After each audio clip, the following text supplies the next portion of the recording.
So my mother had 9 of us in a city called Kumba in the southwest province of the Republic of Cameroon. My mother was a small trader. My father too was also another small trader. And they were doing everything possible to make sure that they take care of the 9 children. Then, I had passed primary 7, and I was invited to return to Nigeria for my secondary school education because we couldn't afford Saseboya, one of the most interesting secondary schools in Cameroon. When I got to the village where I was to join the secondary school in that small town called Ebuoma. When I got to the school, I didn't like what I saw. I didn't like the environment. It was just not the type of school I would love to go to. And so I made a suggestion that I should go join my elder sister in a village called Omogoma here in Owerri, and even repeat primary 6. That's after completing primary 7. So that I would have a chance to go for the type of secondary school that was just in my heart. And then I had finished primary 6 again. And after that, I decided to apply for model schools here in Owerri. Of course, I chose government secondary school Owerri as my first choice. As God would have it, I made it. I made it to government secondary school Owerri. I will never forget that day when my mother accompanied me to government secondary school Owerri, and another gentleman who decided to join us from the village. My mom was decked in her gold. You could imagine the pride of a mother. I walked into that school. The interesting thing that you need to know, everybody, at least majority of those who went through government secondary school Owerri were from very privileged backgrounds. Many of them middle class families. So I was in the middle of an institution where you would say I was one of the poorest. You could never imagine. But I found out that as a child, I had always believed that Linus Okorie is a special breed. I've always had that in mind. So I refused to be poor. In my mind, I was one of the richest kids you could ever imagine. In my thoughts, my father was the richest. And so that reflected in my attitude, which meant I never begged anybody for anything. I began to think in the context of what could I do to gain relevance in government secondary school Owerri. And so, by the time I was already in JSS 3, that tragedy happened. I lost my father. My father was no more. My mom was now left alone to deal with 9 children. From that day, I made up my mind that I will no longer disturb my mother for anything called finance. As a year 3 student, that the future that I envisioned was already in my hand, that I would succeed. From that day, I began to desire secretly in my heart that I will one day become senior prefect of government secondary school Owerri. That desire was in my heart every day. I was thinking about it. And that day came when every person was seated in my class. And I came in front of everyone and I said to them, "Good afternoon, fellow students. May I announce to you that I will become your senior prefect. Thank you very much." And the whole place was quiet. And then suddenly, the laughter hit on. Everyone began to laugh at me. It was cunning. I felt like the ground should open, so I would enter. The ground refused to open. Thank God for my locker. I ran back to my locker in shame. Who sent me? But as my mind was peeping into the future, I saw myself being decorated as head boy. It was such a beautiful experience. I started understanding mind leadership later, that was what happened to me. Well, few years after, by the time I was in SS2, it will interest you to know that I actually became senior prefect. That was a beautiful experience. That was when it dawned on me that, hey, dreams can come true. Let's fast forward a little bit. Just October last year, the federal government of Nigeria recognized me with a member of the Federal Republic. Just last few months, we have just been given 5 hectares of land to set up the most comprehensive leadership university in the whole of West Africa. Many years after, I traveled the world, sat under some of the best names, from Brian Tracy to John Maxwell, to Dr. Miles Monroe, to some of the biggest names, Professor John Adair, traveled the world speaking. And having set up in Abuja currently the most comprehensive leadership center in Nigeria, I began to ask myself, how come this boy who was from a very poor home,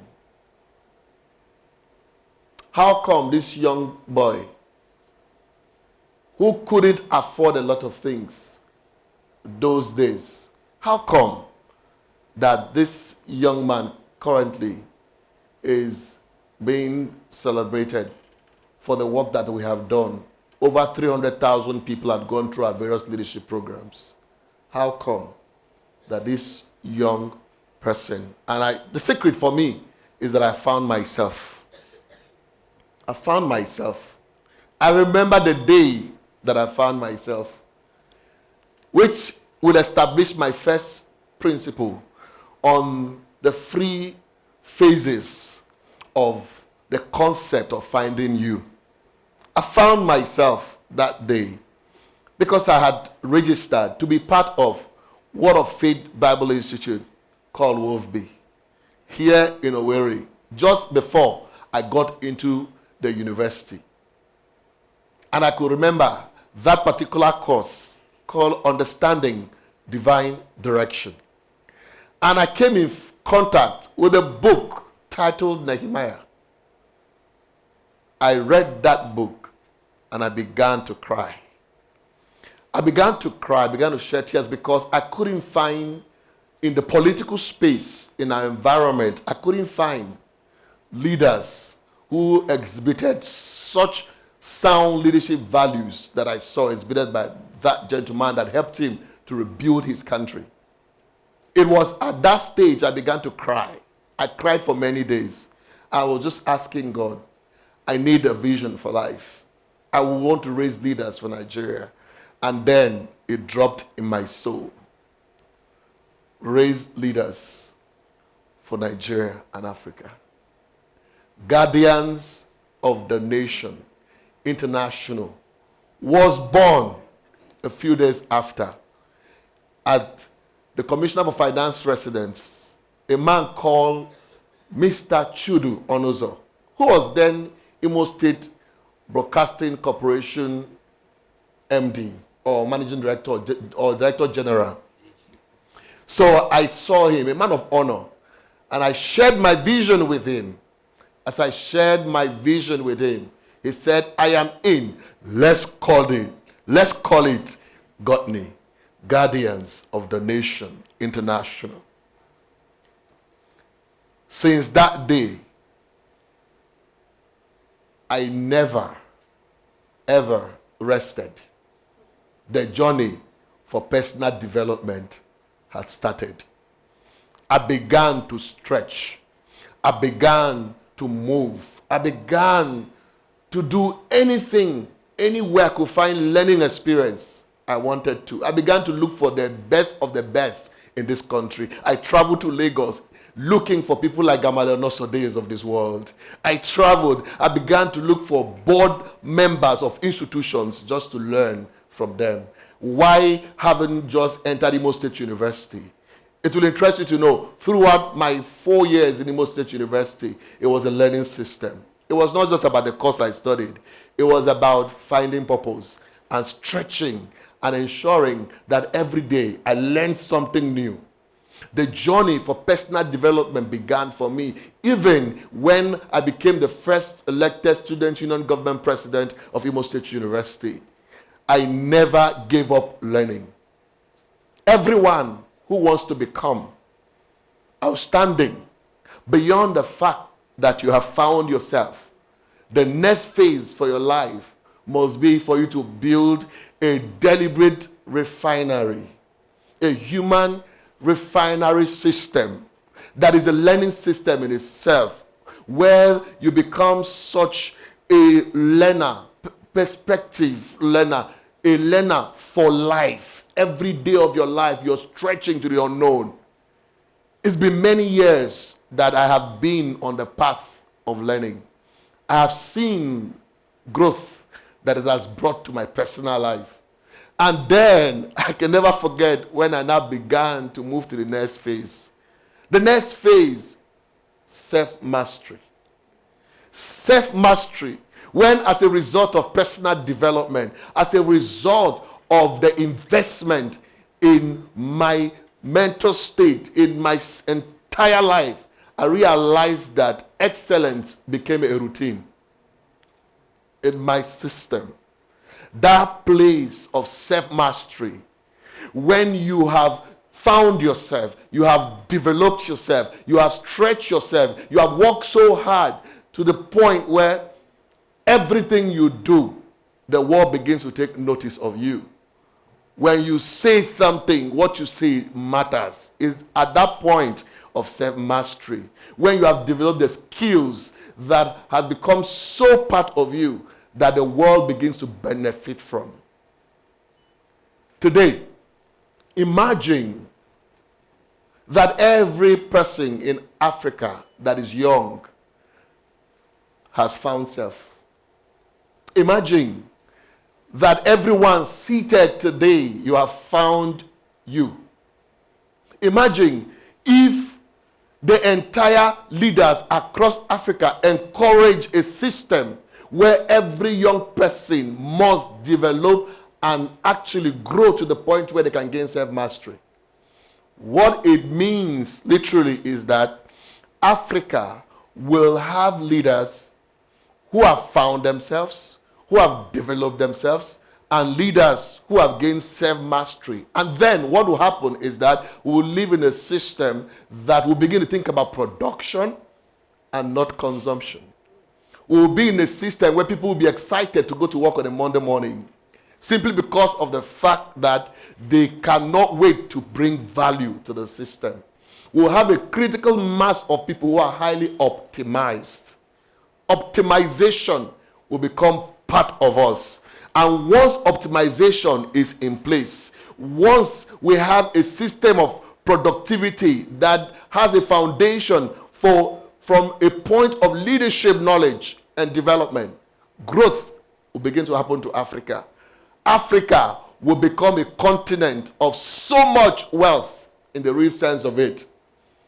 No nation can make progress until citizens have found themselves, have developed themselves, and have gained self-mastery. The world is waiting for Africa to arise and make that happen. And I'm committing the next number of years that I'm going to be on this planet Earth to ensure that the world will come to Africa.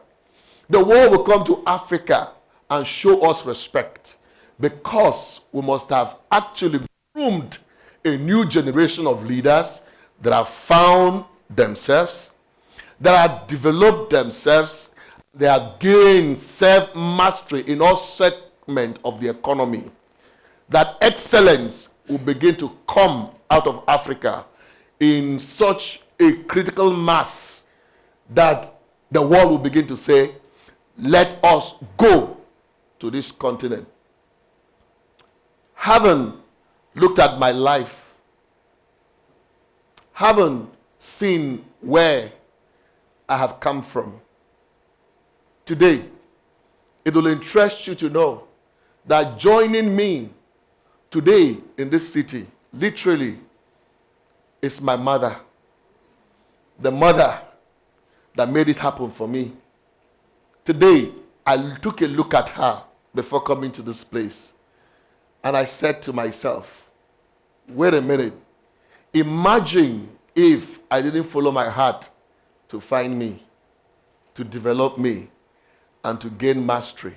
Would I be able to pay the hospital bills that I have consistently paid for these years, so that she would continue to live for me and for my siblings? As I begin to look at her and get encouraged to see what I can do to make this country work and Africa work. Because there are so many people that were in my condition and state, but because they didn't find themselves, they didn't develop themselves, they haven't gained self-mastery, and they are still where they are, in poverty and in lack. So my question is, would you begin the journey of finding you? Thank you very much.